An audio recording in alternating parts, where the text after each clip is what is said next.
Doy la bienvenida a todos los que ya pueden estar y los que ahora están a punto de conectarse. Estamos hoy con el capítulo 16 de Lucas y es un capítulo de nuevo que creo que por el contenido no puede hacer otra cosa que impactar a todos los que lo leen por por el contenido, obviamente, que es además, no todo, pero uno de de la historia, una de las historias que sale, pues es exclusivo de Lucas y por lo tanto no se encuentra en todos los evangelios. Entonces yo he puesto como título, intentando resumir ese capítulo, riqueza, fidelidad y el más allá. Bueno, dicho sea de paso, si alguien tiene ganas de memorizar todo esto, bueno, no todo lo que yo diga, sino el contenido de las lecciones, o sea, de los capítulos incluso, tal vez te puedes dejar regir por estos títulos, porque no es tan fácil reducir a todo un capítulo a dos o tres palabras, ¿vale? Entonces, he hecho un esfuerzo y seguramente hay mejores opciones, pero bueno, esto es lo que ha salido. Y tal vez si lo pones en una lista y lo repites todos los días, pues allí vas memorizando el contenido de Lucas, por lo menos sabes orientarte en qué capítulo vas a encontrar qué, ¿vale? Bueno, simplemente una sugerencia. Pero antes de entrar en esto, me gustaría orar y vamos a pedirle al Señor que Él nos acompañe en ese tiempo. Señor nuestro Dios, queremos darte las gracias una vez más por esa posibilidad de estudiar tu palabra. Y te pedimos que tú nos ayudes a entender lo que nos quieres comunicar. Al fin y al cabo, Señor, no se trata de mi exposición, sino se trata de tu palabra. Y pedimos, Señor, que tú hagas esa obra a través de lo que yo diga o a pesar de lo que yo diga, Señor. Pero es importante que tu nombre y tu voluntad sean hechas. Por lo tanto, Señor, te pedimos que tú bendigas ese tiempo y que sea para nuestra enseñanza y para que nosotros salgamos adelante en nuestra vida contigo. Te lo pedimos en tu nombre, Señor. Amén. Bien, entonces vamos a hacer una pequeña introducción sobre Lucas capítulo 16 y aquí de nuevo nos encontramos con el tema de la riqueza. Muy interesante cómo Jesús lo enfoca. Hay muchos malentendidos en lo que Jesús dice sobre ese tema y vamos a intentar averiguar qué es el hilo conductor al cual atenernos. Entonces aquí Jesús está usando sobre el uso de las riquezas, la ley y el destino eterno. Y son tres cosas que tienen más que ver el uno con la otra que nos imaginamos. Porque al fin y al cabo lo que el Señor nos ha dado digamos, en riqueza material, que sea mucho, que sea no tanto, em, obviamente esto hay que ponerlo a trabajar en el reino de Dios. Esto es realmente la idea que hay detrás.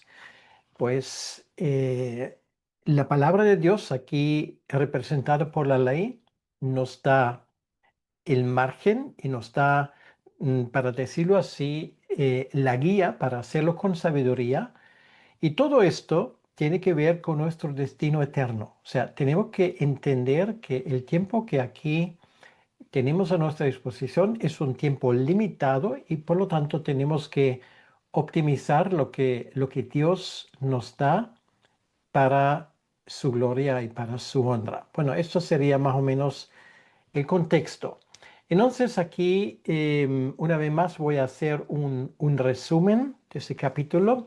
Básicamente son tres temas importantes, como hemos visto. Lo primero es la parábola del mayordomo infiel. Y esto es, algunos lo he dicho, yo he consultado algunos comentarios. Algunos te lo dicen de entrada, bueno, de todo lo que sale en el Nuevo Testamento es lo más complicado para entenderlo. Bueno, vamos a ver si esto es así. Yo de entrada, pues me permito discrepar. Yo creo que tan complejo no lo es. Depende cómo lo queremos entender. Lo segundo es la enseñanza sobre la riqueza y la ley. Son los versículos 14 al 18, donde de nuevo Jesús tiene una confrontación con los fariseos y afirma la autoridad de la ley. Son versículos muy importantes y luego viene el plato fuerte, para decirlo así, que es, bueno, aquí yo he puesto parábola porque muchos lo llaman una parábola. De todo modo no está del todo claro, ¿vale? Si se trata de una parábola o de una historia verídica. Pero bueno, sea el uno o sea el otro, la verdad que nos transmite obviamente es una verdad que prevalece y realmente poca diferencia hay, ¿vale? Porque la enseñanza está claro. Y estos son lecciones importantes sobre la justicia divina y el destino eterno, ¿vale? Esto es importante y coherente que nosotros em, veamos nuestra vida a la luz de la eternidad, no de esos 70, 80, 90 años que nos toca vivir aquí. Esto sería em, muy, bueno, una perspectiva muy inadecuada y sabemos que es la perspectiva que tiene el mundo, sino nuestra perspectiva es una perspectiva que va mucho más allá de esto, ¿vale? Por lo tanto, muy importante. Una vez más, los temas fidelidad, uso de las riquezas o de los bienes. Si tú me dices, bueno, yo no soy rico, por lo tanto esto no tiene nada que ver conmigo, bueno, vamos a llamarlo entonces uso de los bienes, porque alguna cosa todo lo tenemos. Y luego finalmente el tema de la justicia divina y la vida eterna. Entonces, este es el capítulo 16 y vamos a empezar con la parábola del mayordomo infiel, ¿vale? Y esto es lo que he dicho al inicio, que para algunos parece que es un quebradero de cabeza. Vamos a leer versículo por versículo y voy comentando esto para que tal vez lo entendamos con más facilidad. Dice así la palabra de Dios, dijo también a sus discípulos. Bueno, esto es, en el contexto lo hemos visto, en todo el capítulo 15, si tienes una Biblia donde las palabras de Jesucristo salen en rojo, bueno, todo el capítulo 15 sale en rojo, ¿vale? O sea, Jesús nos contó tres parábolas precisamente sobre el tema de lo perdido y la soberanía de Dios en encontrarlo. Y Jesús ahora, él sigue hablando, por eso dice, dijo también a sus discípulos, había un hombre rico que tenía un mayordomo y este fue acusado ante él como disipador de sus bienes. O sea, para que lo entendamos, el mayordomo, hoy en día hablaremos del gerente, tal vez de una empresa. Bueno, él hizo algunos chanchullos, como se dice en España, algunas cosas que no eran correctas. Bueno, lo típico, casi uno podría decir, ¿vale? O sea, muéstrame una empresa donde esto no ocurre. Bueno, él era uno de estos. Fue acusado como disipador de sus bienes. Entonces le llamó y le dijo, ¿qué es esto que oigo acerca de ti? Da cuenta de tu mayordomía porque ya no podrás ser más, porque ya no podrás más ser mayordomo. Lo cual quiere decir que esto es evidente y hasta aquí no hay ningún problema, eso lo entendemos perfectamente. Hay un hombre adinerado que descubre que sus bienes son malgastados de parte de su gerente más importante, que obviamente pues una parte de ese dinero lo usa para fines propios, ¿no? Entonces él le llamó a su despacho y le dice que, ¿qué es esto? O sea, yo ahora exijo de ti las cuentas. Y claro, el hombre sabe perfectamente que esto será el final, ¿vale? Porque en cuanto salga la contabilidad, pues queda evidente cuando el dinero ha despilfarrado. Entonces, hasta aquí ningún problema. Entonces, ese mayordomo, ese gerente, ahora trazo un plan. Ahora, ¿qué voy a hacer? ¿Vale? Porque estoy a punto de perder mi empleo y tengo mucha suerte si mi jefe no me llama no me lleva a los tribunales. O sea, que me va a despedir, eso ya lo tengo que asumir. ¿Vale? Entonces, ¿qué hace? Entonces el mayordomo dijo para sí, ¿qué haré? Porque mi amo me quita la mayordomía. Cavar no puedo. Bueno, cavar quiere decir trabajo manual, pues no es lo mío, ¿vale? Para que entendamos bien. O sea, no solamente cavar, sino es que esto no me va bien, porque posiblemente no ha trabajado en toda su vida, sino ha hecho siempre ese tipo de negocios oscuros. Por lo tanto, dice, cavar no puedo, mendigar me da vergüenza. Bueno, eso ya también lo entendemos perfectamente. Entonces, ¿cuál es la opción?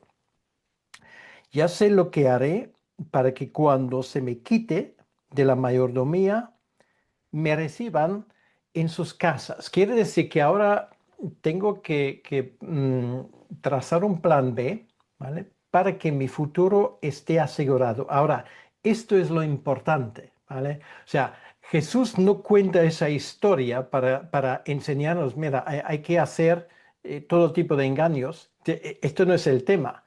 El tema es que tienes que pensar en tu futuro, ¿vale? Esta es la idea. Entonces, claro, si no tienes esto en la vista, bueno, esto ya se vuelve a complicar. Dice, ¿y cómo Jesús recomienda esto? ¿Y cómo esto? No, esto no es la idea. Jesús simplemente toma un ejemplo, ¿vale? De la vida diaria y se concentra en ese punto. Tienes que tener un plan si quieres A o un plan B para tu vida, ¿vale? O sea, quiere decir, ¿cómo vas a arreglar tu vida para que valga la pena y para que tú consigas tus objetivos? O sea, eso habla de planificación. Entonces, una vez que entiendas esto, bueno, el resto es fácil y también entiendes lo que Jesús quería decir con esto. Bien, entonces vamos a seguir. Versículo 5 dice, llamando a cada uno de los deudores de su amo, dijo al primero, ¿cuánto debes a mi amo? Él dijo 100 barriles de aceite. Y le dijo, toma tu cuenta, siéntate pronto y escribe 50. Bueno, es una reducción considerable, ¿vale? Porque todavía tiene plenos poderes, ¿vale? Entonces, ya que le van a acusar de fraude, bueno, ya no importa por un par de barriles más, pero claro, la idea es, esto va a ser su seguro de vida, para decirlo de alguna manera. Luego dice, versículo 7, después dijo a otro, ¿y tú cuánto debes? Y él dijo, 100 medidas de trigo. Y él dijo, toma tu cuenta y escribe 80, ¿vale? O sea, lo que él hace, él reduce la deuda de esa gente. Entonces, ¿qué va a pasar? Esa gente, ¿a quién va a agradecer? Bueno, al dueño no, porque el dueño aún no se entera, ¿vale? Y posiblemente nunca se enterará, porque si está por escrito simplemente esto, pues él tampoco va a ir ahí a contar barriles de aceite, ¿vale? Entonces, quiere decir que frente a esa gente, ese hombre gana puntos. Y una vez más, aquí el enfoque de Jesucristo es, tienes que estar, tienes que ser listo, ¿vale? Para mm, tener un plan para tu vida. O sea, ¿cómo vas a seguir adelante? Quiere decir que habrá un juicio, ¿vale? Ahora, ¿cómo vas a, entre comillas, sobrevivir a este juicio? Esto es la idea, ¿vale? Quiere decir que aquí la pregunta es la siguiente. ¿Cómo puedo hacer yo para que no solamente en esta vida, sino también en la vida que viene, las cosas me vayan bien? Y esto es una pregunta legítima. ¿Y sabes dónde está el problema? El problema es, igual como en este caso, que ese hombre, bueno, mucha gente piensa, bueno, yo voy a desempeñar mi trabajo para siempre, ¿vale? Y cuando llegue el momento de estar despedidos, pues todo el mundo se les cae encima. Ahora, haciendo esa transición hacia lo más importante en la vida, y esto es qué va a pasar después de mi muerte, ¿vale? O sea, no solamente vamos a perder nuestro trabajo en algún momento, sino vamos a perder nuestra vida, para decirlo así. O sea, esto habla de la realidad de la muerte. Entonces, ¿cómo te las arreglas para que tú, cuando ocurra esto, estás a salvo? Bueno, entonces, claro, me puedes decir, bueno, es una forma muy comercial de ver el tema de la vida eterna. Bueno, Jesús usa ese ejemplo, o sea, no me lo he inventado yo, ¿vale? Y Jesús, te lo digo una vez más, era un pequeño empresario. Antes de empezar su ministerio trabajaba, ya le he explicado yo muchas veces, trabajaba él en un pequeño negocio de construcción. Esto era su trabajo secular, por eso él entiende de ese tipo de cosas perfectamente. Entonces, una vez más digo, el tema aquí no es que Jesús recomiende engañar, esto no es el tema.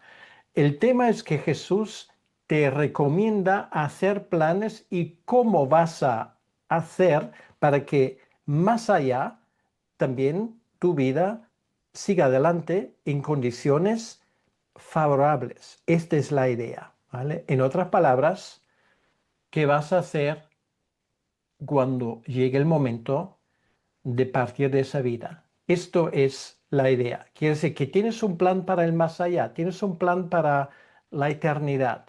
Entonces, obviamente te das cuenta, esto realmente es un texto, bueno, se supone que el creyente lo tiene resuelto, por eso ustedes no estarían metidos en ese curso si no fuera por eso. Pero esto es un tema muy importante para aquel que no es creyente, ¿vale? Que puede planificar hasta cierto punto. ¿Y luego qué? ¿Vale? Luego qué. Cuando estarás delante del Señor, necesitas, en España se habla de enchufe. Yo no sé si esto se entiende en todos los sitios. Bueno, son relaciones especiales. Necesitas un abogado, necesitas alguien que hable en favor de ti. Y ahora creo que lo vas a entender. Claro, ahí está la analogía de esto. Esto es un ejemplo secular que Jesús lo usa, pero ¿quién será el que hable en nuestro favor? Claro, este será nuestro Señor Jesucristo. Entonces, esto realmente es una parábola que indica hacia Él. Entonces, por esto, sigue y alabó el amo al mayordomo. Muy importante, el que alaba al mayordomo no es Jesús, ¿vale? Esto es el problema de algunos comentaristas que parece que no se han leído bien el texto. O sea, no es Jesús que le alaba, sino alabó el amo al mayordomo. Quiere decir, cuando él se entera de todo esto y ahora se da cuenta, ajá, ese hombre realmente es ágil, es un sinvergüenza, ¿vale? Pero es un sinvergüenza que puede ser útil para mí, ¿vale? Esto es, o sea, te das cuenta ahora que esa historia incluso tiene un tinte casi humorístico. O sea, algunas de las cosas que Jesús cuenta, ¿tú no crees que cuando Jesús cuenta esto, pues alguna gente que le escuchó, pues empezó a sonreír, ¿vale? Porque esto es casi cómico. Porque hasta el dueño tiene que reconocer, vale, mira, este chico sí es un sinvergüenza, pero es muy listo. Y como es muy listo, me lo voy a pensar, tal vez me lo voy a quedar, ¿vale? Por ser listo. Entonces escucha lo que viene a continuación. Em, Alabó el amo al mayordomo malo por haber hecho sagazmente, porque los hijos de este siglo son más sagaces en el trato con sus semejantes que los hijos de luz. Quiere decir, en por lo menos dos ocasiones Jesús dice, mira, no hay que ser tonto, ¿vale? Em, Hay que ser listo como los serpientes. Bueno, incluso usa una serpiente como ejemplo, ¿vale? Sin falso, como las palomas. Y aquí dice que a veces los hijos de la luz pues no saben bien prepararse para ese tipo de cosas. O sea, la idea aquí, una vez más lo digo, es el futuro, ¿vale? Es el futuro. Y esto es el enfoque, porque si no tenemos esto en cuenta, no vamos a entender esa historia. Esto habla del futuro y habla de un plan concreto. Y te lo digo así, ¿qué plan tienes tú para el futuro? O sea, de aquí a cuando llegue el momento de emergencia, que es decir, tu propia muerte, en primer lugar, ¿cómo vas a usar tu tiempo y tus bienes? Y de los bienes hablaremos en un momento. Em, y allí se necesita astucia. Aquí la palabra es ser sagaz, o sea, ser inteligente, perspicaz. ¿Mm? Entonces, es uno de los temas donde Jesucristo es el que se enfrenta al futuro sin hacer una evaluación correcta de las cosas, lo va a tener crudo, ¿vale? Y una de las cosas que tiene que entrar en nuestros cálculos es el hecho de que nuestro tiempo es irrecuperable. Claro, uno puede perder su tiempo haciendo crucigramas. Y bueno, habrás hecho 1000 crucigramas, pero no habrás conseguido absolutamente nada. O tú puedes decir, vale, pues, ¿cómo voy a invertir mi tiempo y mis bienes en ese tiempo que me queda todavía? ¿Vale? Aquí la idea es ser inteligente, tener un plan, saber lo que estás haciendo. Esto es el enfoque, astucia, ¿vale? Esto es la idea. Astucia no tiene por qué tener una connotación mala, ¿vale? Sí, hay astucia mala, pero también hay astucia que toma en cuenta realmente lo que hace falta. Y por eso Jesús, y esto es Jesús ahora hablando, él dice, yo os digo, ganad amigos por medio de las riquezas injustas, para que cuando éstas falten, os reciben en las moradas eternas. Entonces aquí hay un propósito eterno, lo cual quiere decir, traducido a nuestra situación, tenemos que usar los recursos terrenales con visión celestial. ¿Vale? Esto es el tema que aquí estamos hablando. Las riquezas injustas quiere decir que las riquezas no te van a comprar el cielo. Por eso injusto, no en el sentido que lo hayas amasado de forma injusta, sino las riquezas como tales no tienen valor eterno. ¿Vale? O sea, si tú ahora tienes 1 millón en tu cuenta bancaria, en el momento que te vayas de aquí, no te vas a llevar ni un duro de todo esto. Bueno, esto es evidente. Por eso la palabra injusta.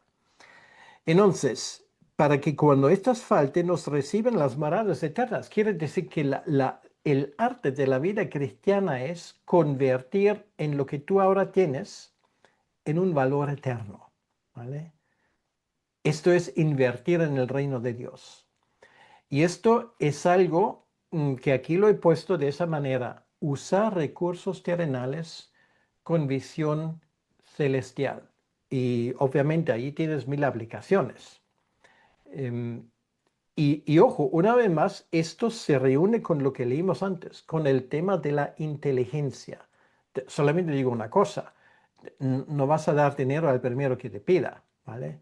O sea, esto es o sea, no es el tema ahora, pero quiero entrar en esto porque algo tiene que ver, el, el dar en el reino de Dios es un arte, ¿vale? Claro, tú puedes decir, vale, pues mira, yo voy a dar mi diezmo y una cuanta cosa más y a mí me da igual, pues ya me he librado, digamos, de esa responsabilidad. No es una buena idea, ¿vale? O sea, la cuestión es a quién das, porque tú puedes apoyar a gente que realmente va a hacer mal uso de tu dinero. Y esto es algo que yo he visto muchas veces. Por eso es muy importante que tú apoyes proyectos, que tú apoyes iglesias, que tú apoyes cualquier obra en el reino de Dios que realmente esté en consonancia con los propósitos eternos. No cualquier cosa vale la pena, ¿vale? No cualquier cosa vale tu dinero. Entonces, me imagino que es una de las razones porque pocas veces se oye de estos versículos, porque es un poco embarazoso para más que una organización y para más que una iglesia, ¿vale? Jesús ahora, él habla muy claramente, él habla de que esto requiere inteligencia. Bien, bueno, esto es lo que voy a decir de momento. Y la otra cosa, lo que tienes aquí es el tema de la inversión eterna, ¿vale? O sea, el arte realmente consiste, vamos a suponer que el Señor te ha bendecido con cierta cantidad de dinero que tú lo tienes ahí, es transformar eso que es temporal, obviamente, para beneficio eterno, ¿vale? Entonces, bueno, esto es todo un tema que tal vez en algún momento hay que tratarlo aparte. Por supuesto, ahí hay varios usos porque tú quieres dejar algo para tus hijos o para quien sea. Esto es normal, además es bíblico, ¿vale? De esto no hay que hablar. Pero siempre nos queda algo donde vamos a decir, ¿vale? Pues, ¿qué va a hacer con esto? O, por ejemplo, en un caso muy concreto, hoy voy a hablar muy concreto, ¿vale? Em, y sin ánimo, sin ánimo de, porque yo además no conozco la vida familiar de nadie aquí, pero si tus hijos, vamos a decirlo así, son poco responsables, ¿vale? Vamos a decirlo de forma benévola, son poco responsables, ¿les vas a dejar toda tu fortuna? O sea, piénsalo, ¿vale? Piénsalo fríamente. O puedes usar esto para gastarlo mientras que puedas en cosas que tienen un valor eterno. O sea, eso de dejar algo para nuestros hijos para heredar está bien, pero también está bien que nuestros hijos tienen que ser dignos de ser herederos, ¿vale? Bueno, te- aquí lo voy a dejar porque realmente nos damos cuenta que estos versículos inspiran para pensar. Aquí dice, esto para mí es lo más importante, transformar lo temporal en beneficio eterno, ¿vale? Para que tú puedas decir, si el Señor te da ese privilegio, mira, aquí mi vida termina, yo he ordenado mis cosas y estos bienes con los cuales el Señor me ha bendecido van a fluir por canales que van a dar honra y beneficio al reino de Dios, ¿vale? Entonces, esto sería fantástico. Y esto responde a la pregunta cuando partes de este mundo, pues qué huellas vas a dejar, ¿vale? Una de las huellas más fuertes son huellas que tienen que ver con el tema si has tenido la ocasión de llevar gente a Cristo, si has podido hacer un impacto tal vez enseñando, compartiendo el Evangelio, pero también va a ser la pregunta qué huellas vas a dejar con tus bienes materiales. Y no es menos importante, créemelo, ¿vale? Ok, entonces la idea aquí es usar recursos para fines eternos y hay tres principios que creo que vale la pena aprenderlo. Bueno, aquí tenemos el primero, que tiene que ver el uso de riquezas. El segundo es que lo que viene con el 10 y el 11 es la fidelidad en lo poco. Dice, el que es fiel en lo muy poco, también en lo más es fiel. Y el que en lo muy poco es injusto, también en lo más es injusto. Pues si en las riquezas injustas no fuesteis fieles, ¿quién os confiará lo verdadero? Y esto una vez más puede sorprender a mucha gente. Aquí Jesús dice, si tú no manejas bien tu dinero, ¿vale? Responsable delante de Dios, no delante de los hombres, responsable delante de Dios. Si tú no lo manejas de una forma responsable, ¿por qué se te le debería dar más responsabilidades en el reino de Dios? ¿Vale? Es muy importante. En otras palabras, el que no maneja sus bienes de una forma responsable, de la misma manera como el que no maneja a su familia bien, pues realmente es dudable que esa persona sirva para tener más responsabilidades en el reino de Dios, ¿vale? Porque esto habla aquí de la fidelidad en lo poco. Y esto empieza muchas veces con trabajos que nos parecen poco idóneos. yo jamás lo voy a olvidar. Uno de los hombres que más me han impresionado personalmente en España fue un hombre que trabajó allí con la Billy Graham Association. Llevó en España creo que casi 50 años de misionero y él, su tema era organizar, digamos, campamentos para iglesias, ¿vale?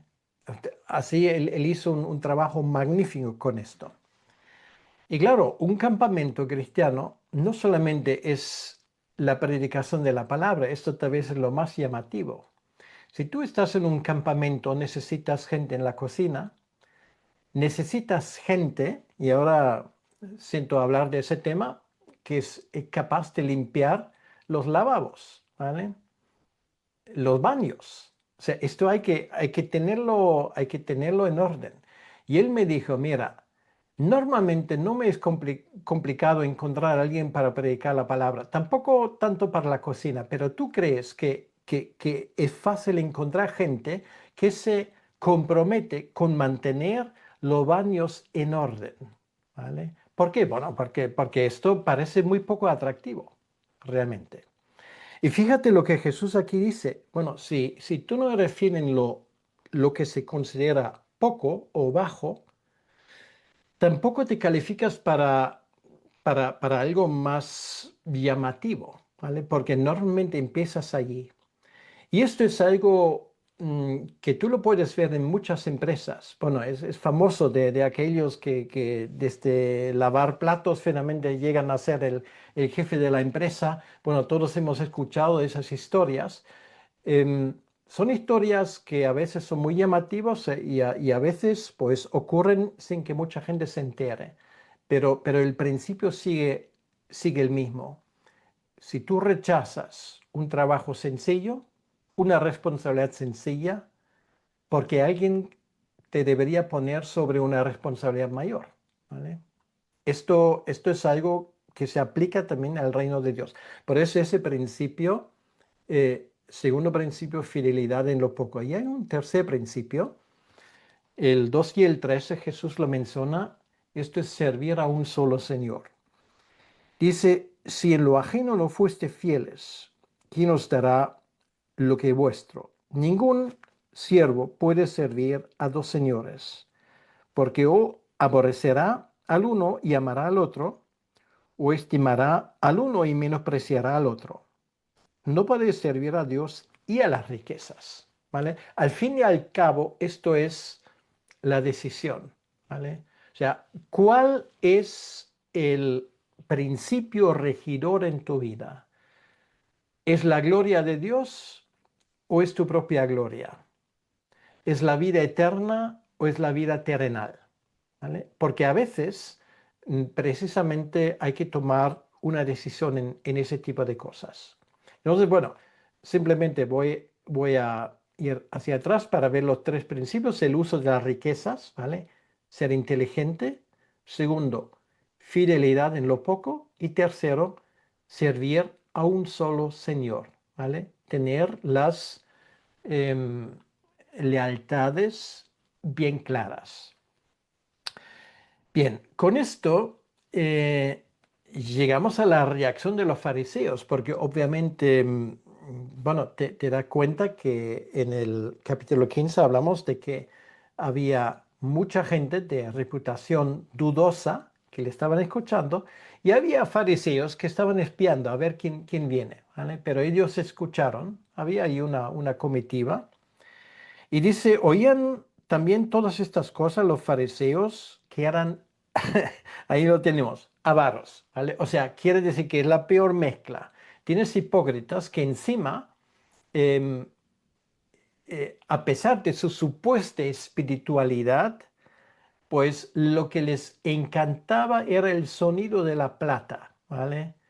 Bueno, ese tipo de fariseos no están en peligro de extinción, ¿vale? Te lo puedo asegurar. Se han perdurado los últimos 2000 años y gozan de buena salud.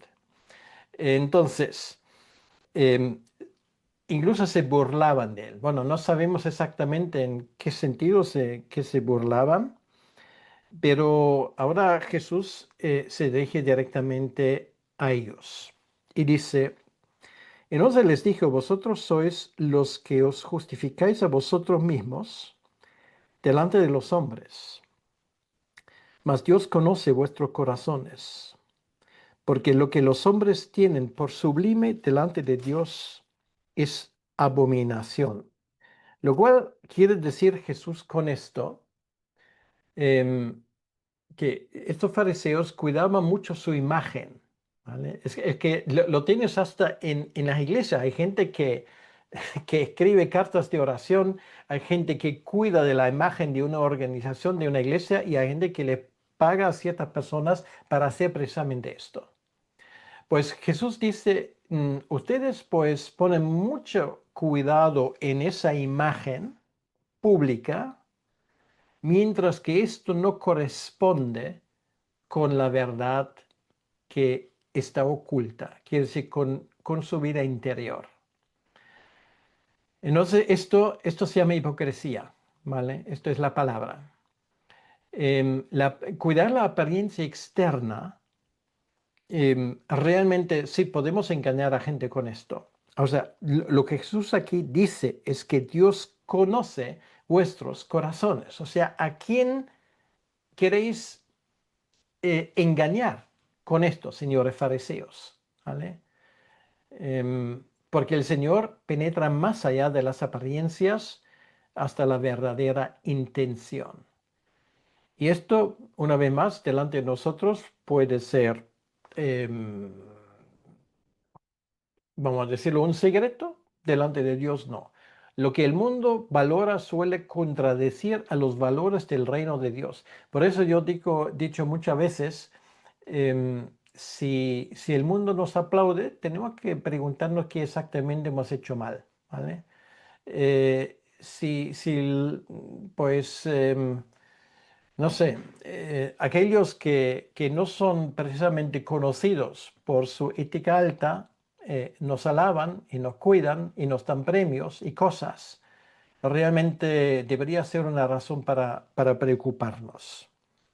O digo de otra manera, ¿a ti te hubiese gustado ser convidado para un congreso de fariseos para que te den un premio? Piénsalo.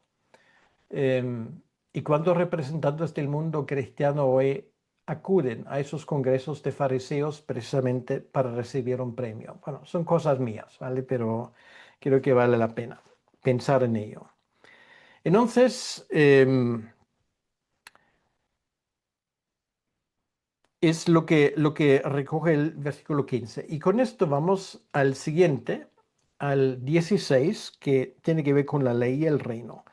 Es algo que conocemos de Mateo, lo hemos visto en su momento cuando hablamos en la conferencia de Costa Rica. Dice, la ley y los profetas eran hasta Juan. Desde entonces el reino de Dios es anunciado y todos se esfuerzan por entrar en él.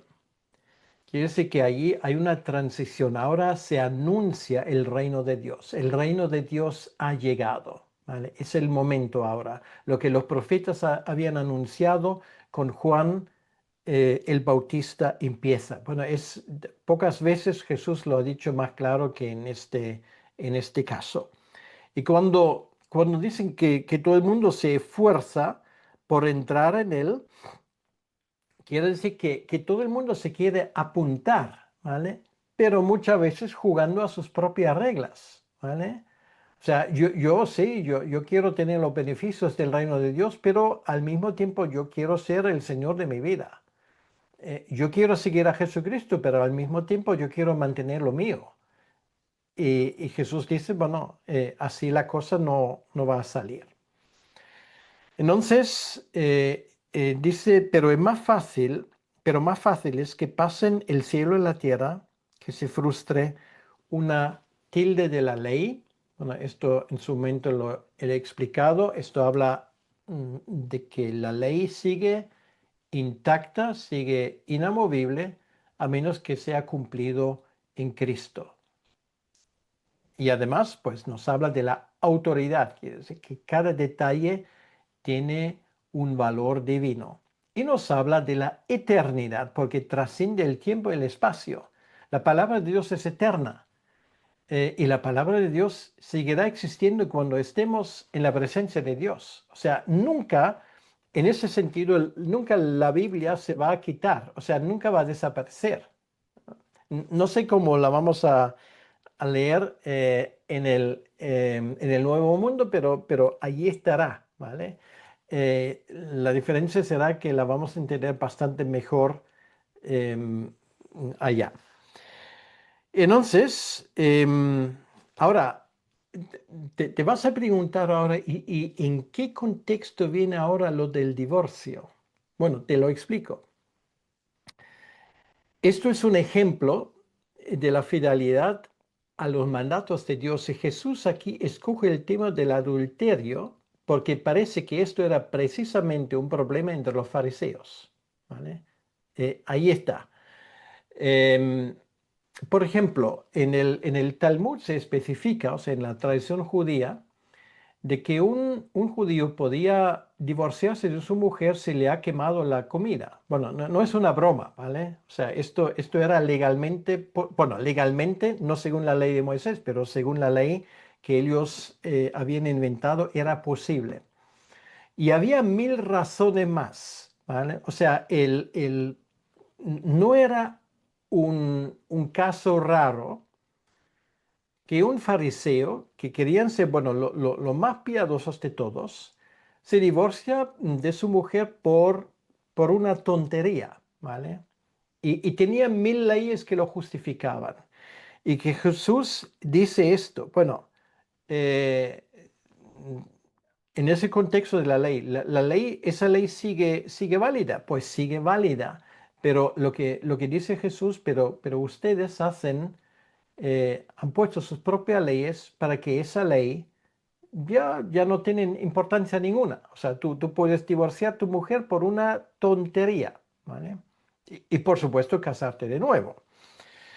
Dice el versículo 18, todo el que repudia a su mujer y se casa con otra, adultera, y el que se casa con la repudiada, el marido adultera. Entonces, en ese contexto, más que un fariseo se habrá enojado al escuchar esto, ¿vale? Porque esto era precisamente un mal endémico entre ellos.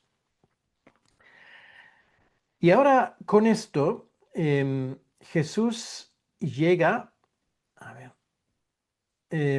a esa historia, bueno, aquí he puesto historia, que francamente me gusta más que parábola, la historia del rico y de Lázaro, que es una historia que bien conocemos. Vamos a escuchar los primeros tres versículos, hasta el 19 al 21 de esa historia, em, que dice, había un hombre rico que se vestía de púrpura y de lino fino y hacía cada día banquete con esplendidez. Había también un mendigo llamado Lázaro que estaba echado a la puerta de aquel lleno de llagas y ansiaba saciarse de las migajas que caían de la mesa del rico, y aun los perros venían y le lamían las llagas. Entonces, bueno, aquí tenéis una pequeña tabla, pues el rico pues vive espléndidamente, se viste bien, tiene las mejores comidas todos los días. Y allí tenemos a Lázaro. Y Lázaro es un hombre, obviamente, mm, que es creyente, porque luego nos damos cuenta que él llega al cielo, no por ser pobre, obviamente, sino por ser creyente. Esto es un malentendido que muchos tienen con esa historia. O sea, el ser pobre y el vivir en la miseria no automáticamente te califica para la vida eterna, ¿vale? Porque obviamente había más. Era pobre, cubierto de llagas, comía migajas de la mesa del rico y los perros lamían sus llagas. Entonces, la historia no lo dice, ¿no? Pero como él habla a los fariseos, ¿qué te parece quién representa a ese hombre rico? Porque los fariseos precisamente no eran pobres, ¿vale? Era gente que, ¿te acuerdas que dice que le gusta la plata? Versículo 14, eran avaros, ¿vale?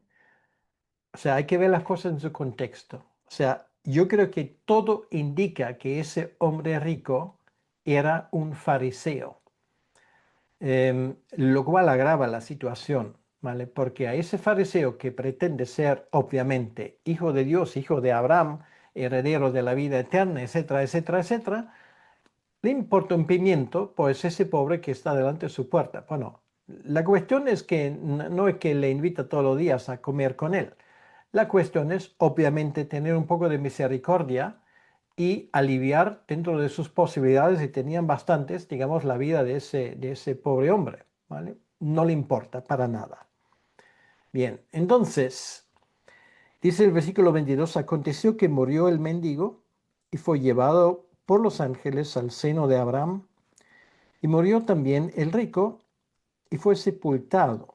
Y en el Hades alzó sus ojos, estando en tormentos, y vio de lejos a Abraham y a Lázaro en su seno. Bueno, ahí se puede decir muchas cosas, tampoco voy a entrar en todos los detalles. Obviamente quiere decir que después de la muerte ambos son conscientes. Bueno, empezamos con el rico injusto, que se lleva una sorpresa mayúscula porque o no había esperado estar en ese lugar, o no lo había tomado en cuenta, o no lo había tomado en serio, o no le importaba, o siendo fariseo pensaba que simplemente por ser hijo de Abraham eso lo tenía asegurado. Pues la sorpresa era mayúscula, ¿vale? Porque eso no lo esperaba. Segundo lugar, obviamente, em, él tiene acceso por lo menos visual, o sea, él es consciente de que hay un otro sitio y que este Lázaro, este mendigo, ese hombre al cual en la vida él no le había hecho caso para nada, pues ahora está, bueno, la Biblia usa la expresión el seno de Abraham, lo cual quiere decir que está en la gloria, ¿vale? Es un hebraísmo que habla de esto. O sea, aquí el énfasis no recae en Abraham, sino el énfasis recae que esto era un auténtico hijo de Abraham que ahora está en la gloria eterna. Entonces la historia sigue. Entonces él, dando voces, dijo, Padre Abraham, ten misericordia de mí y envía a Lázaro para que moje la punta de su dedo en agua y refresca mi lengua, porque estoy atormentado en esta llama. Bueno, esto es una de las mejores descripciones que tenemos de lo que se llama el infierno, ¿vale? Por cierto, una de las doctrinas bastante descuidadas en nuestro tiempo. Sin embargo, nuestro Señor habla bastante del tema. Em, Simplemente varias cosas que podemos decir. Hay un tormento intenso que este hombre sufre. Hay un deseo de alivio. Buscó el más mínimo consuelo, ¿vale? Eso del dedito con un poco de agua, dice, bueno, ¿y esto qué va a cambiar? Bueno, para este hombre le hubiese sido casi el paraíso, ¿vale? Y los roles ahora invertidos. Quiere decir que ahora es el rico, eh, pienso yo, un fariseo que suplica al que él ignoró durante todo su tiempo. Lo cual quiere decir que esa situación aquí es una situación real, ¿vale? Porque voy a decir la razón por la cual creo que esto no es una parábola. Porque normalmente en las parábolas los protagonistas no tienen nombre. Aquí se habla de un tal Lázaro, ¿vale? Esto era su nombre y esto es una de las razones por las cuales creo que no es una parábola. Ahora interviene Abraham y su respuesta es muy interesante. Abraham le dijo, hijo, acuérdate que recibiste tus bienes en tu vida y Lázaro también males, pero ahora este es consolado aquí y tú atormentado. Además de todo esto, una gran cima está puesta entre nosotros y vosotros, de manera que los que quisieren pasar de aquí a vosotros no pueden, ni de allá pasar acá. Bueno, ahí se va la doctrina del purgatorio. ahí se van esas ideas de, bueno, al final todos están en el mismo sitio. Bueno, lo siento mucho, se entienda la intención, pero no hay ningún lugar en la Biblia para afirmar ni el purgatorio ni tampoco el universalismo, ¿vale? Esto es algo definitivo. De hecho, esto es la antesala del infierno, porque luego nos vamos a dar cuenta, lo hemos visto en el libro de Apocalipsis, luego el destino final será el lago de azufre y eh, donde todos acabarán, ¿vale? Entonces, realmente es algo terrible y es algo definitivo. Entonces, creo que ante esa realidad, lo que leímos antes, ahora nos parece aún más entendible. Bueno, si no es por la gloria, pues por lo menos es para evitar ese mal que tienes que preocuparte de este tema, ¿vale? Y ahora, bueno, esto no lo tengo que predicar a ustedes porque ustedes lo entienden, pero allí fuera hay un mundo, ¿vale? Que se preocupa de mil cosas y tiene mil problemas insignificantes y no se preocupa de su propia alma. Y sin embargo, esto es su destino. Entonces, claro, esto nos habla de la seriedad que es predicar el Evangelio, ¿vale? Para que por lo menos lo sepan y para que Dios salve a aquellos que Él en su soberanía pues quiere salvar. Y ahora la cosa no ha terminado todavía. Entonces le dijo, versículo 27, te ruego pues, Padre, que le envíes a la casa de mi Padre, porque tengo 5 hermanos, para que les testifique a fin de que no vengan ellos también a ese lugar de tormento. Quiere decir, mira, ahora, bueno, vamos a olvidarnos de mí, pero hazme el favor, mándale a ese hombre del cielo para que él predique a mis hermanos, para que ellos entiendan. Ahora, mira, fíjate en la respuesta de Abraham. Abraham le dijo, a Moisés y a los profetas tienen. Bueno, Moisés y los profetas, ¿esto qué es? Esto, la Biblia, ¿vale? Todo el Antiguo Testamento.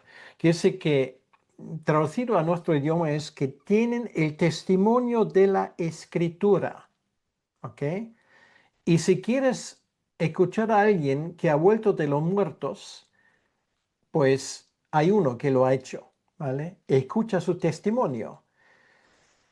Eh, y el hombre rico le sigue diciendo, no, no, padre Abraham, pero si alguno fuere a ellos de entre los muertos, se arrepentirán. Mas Abraham le dijo, si no oyen a Moisés y a los profetas, que si no escuchan a la Biblia, tampoco se persuadirán, aunque alguno se levantare de los muertos. Bueno, esto es profético. Quiere decir que si no creen en el testimonio de Jesucristo, ¿vale? Que ha resucitado de los muertos, no hay nada que hacer.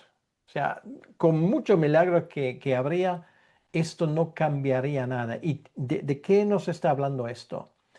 De la dureza del corazón humano, ¿vale?